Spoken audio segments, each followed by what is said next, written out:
golden era of music was born. In downtown Manhattan, punk was created. We single-handedly lowered the standards of an entire industry. We are responsible for whatever happened.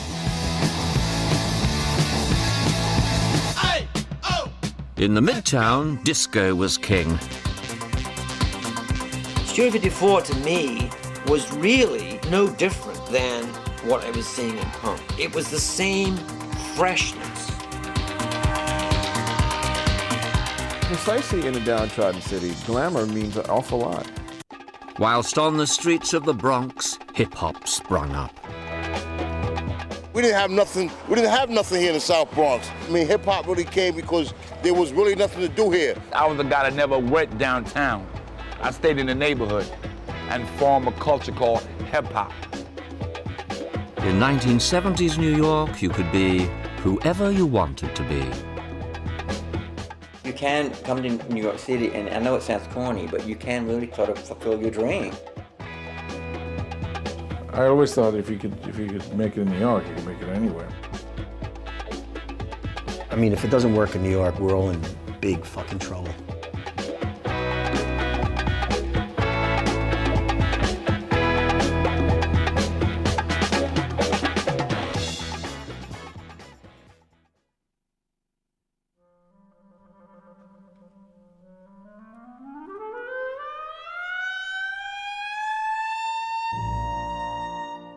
New York, a sophisticated city with a refined musical tradition.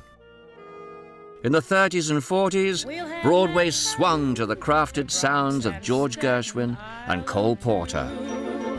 It's lovely going through. And in the 50s and early 60s, a new generation of Tin Pan Alley tunesmiths gathered in the Midtown's elegant Brill Building to fashion polished pop that would dominate the charts.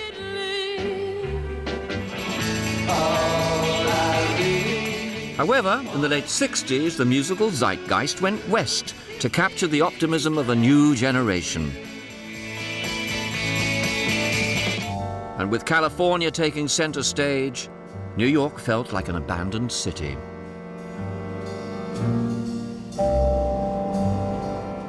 Not since the Great Depression had the city been so racked with economic and social woe.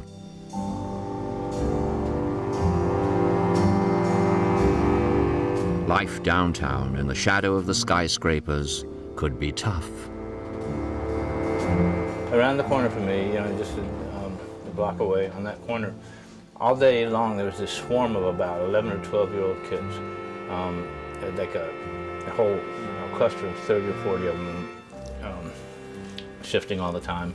And they were there because they were runners for heroin buyers. At that time, there was heroin everywhere. The neighborhood I now residing in over on the east side was just like lethal.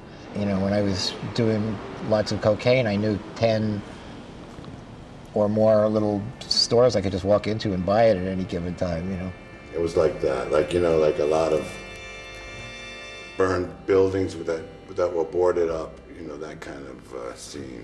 The neighborhood we lived in was like, anyway, the Lower East Side was in urban decay. There was a certain amount of danger.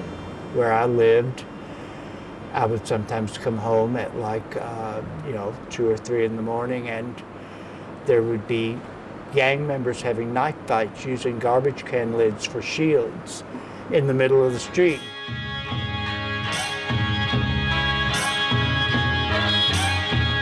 But amidst the squalor, there were bargains to be had. Rents could be cheap, especially if you were an arty type. I mean, at the time, there were things called AIR. When I first moved, I had a loft down on Lisbonard Street. It used to be you could have low rent if you went down to City Hall, showed them a painting and said, you're an artist, and they give you your address with a plaque in front of it saying, artist in residence. And that was all it needed. Perhaps the most notable loft dweller was avant-garde artist and scene maker Andy Warhol, whose Union Square studio was known simply as The Factory. In 1965, Warhol was looking to extend his artistic output into music, and he happened upon a similarly avant-garde band. We're sponsoring a new band. It's called the Velvet Underground, and we're trying to, and we have a chance to combine music and art and films all together. Warhol was a magician with a wand, because when he discovered the Velvets, they were playing their second ever gig, their second show they ever played in some, horrible little club in New York, and they were totally unknown and making no money, and he pulled them out of that, and within, by February, he had them playing a major show at the Cinematheque called Andy Warhol Uptight. And that was the beginning of the multi-dimensional performances with the films and the dances and the lights and all that. The Velvet Underground were not native New Yorkers, but disaffected college students who'd been attracted to the seamy underbelly of Lower Manhattan and its promise of artistic, sexual, and chemical experimentation. Up to Lexington, 125. Feel sick and dirty, more dead than alive. The Velvets were essentially a kind of a gritty urban newsreel of what it was like to live on the Lower East Side. And what they sang about was life on the fringe of New York existence, very far removed from the glitz of Times Square. Lower Manhattan was drug haven at the time. And I mean, a lot of Lou and I's kind of worst experiences come from living down there. But what they essentially did was show the other side of the peace and love coin. When Woodstock happened, I mean, you were happy that everybody got stuck in the mud. It was just the whole flower children thing was just silly. And we were advocating, giving everybody all the drugs they wanted, which wasn't weed. Amidst of all the flower power ethic and all this, sort of lightly hopeful music, here's this fucking dark, brooding album about heroin and death and murder, So we all picked up on it, and it, that record is just a fantastic recording.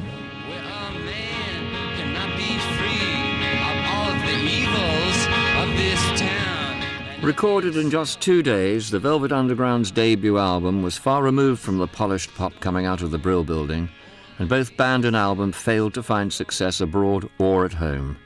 I think sometimes a prophet is without honor in one's hometown, but their template, that sense of gritty urban realism and sensual depravity and drug-induced hallucination, would prove very important for what would come after.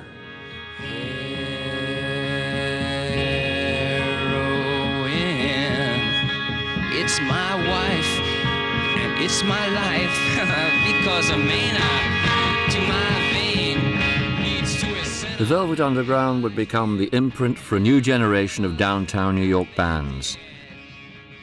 But in 1970, their lead singer would leave in search of his own success.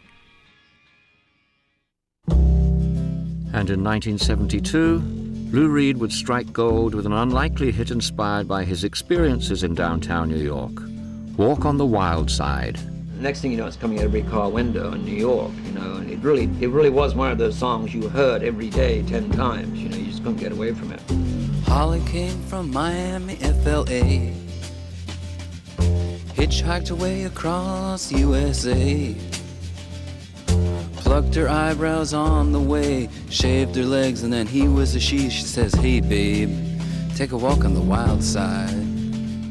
What he's doing there is the same thing he did in the Velvets, and the best music of the Velvets, which is to use the Warhol world as a sort of palette to take his stories from. Walk on the Wild Side is all about Warhol people, Joe D'Alessandro, Hollywood Lawn, Jackie